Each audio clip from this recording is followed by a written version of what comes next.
Hey friends, I'm in the city of Varanasi in India, which is the holiest city for Hindus in the entire country and perhaps the world.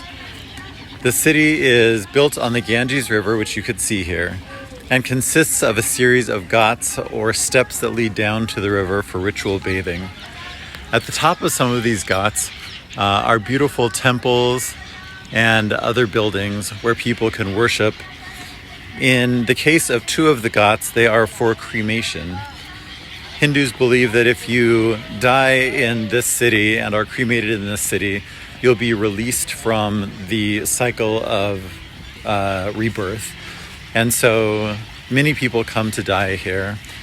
At these cremation ghats, you can see the bodies being burned. Good morning. No, thank you, sir. And so the families are there, and you can see kind of this cycle of life and death happening right there. I just got done watching a fire ceremony that they do on the banks of the river. This one was at dawn, and the Brahmin priests, they greet the dawn with displays of fire. I will attach a video of that so you can see. But it's a kind of amazing ceremony to see.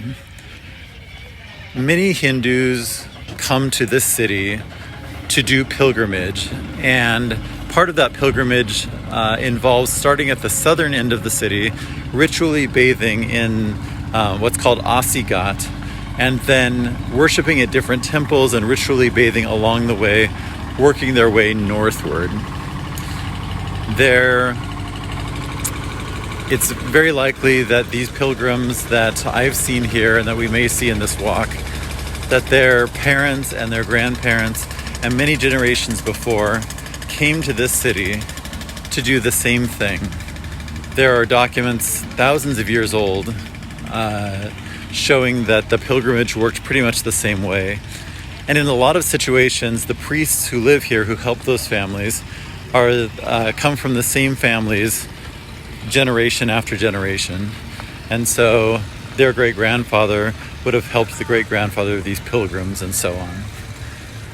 Varanasi is one of the oldest continuously inhabited cities in the world.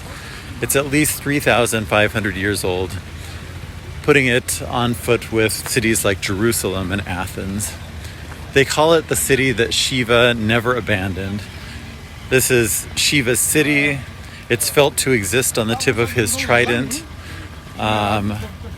It's also a city that, unlike places like Jerusalem or Athens, has never been the political center of the country, but it has always been the ritual and religious center of the country. So it's been a really interesting experience being here. I've been here for a week.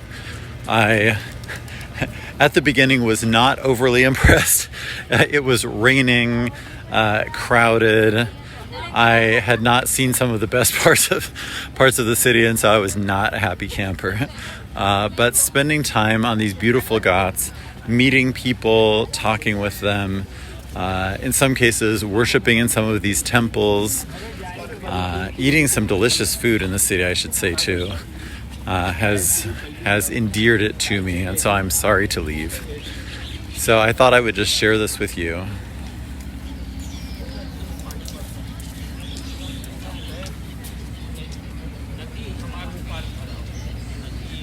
One last thing I'll mention is that mythologically the Ganges was not always here. It was once in heaven, like the Milky Way, and it came to earth, but it now reflects the Milky Way.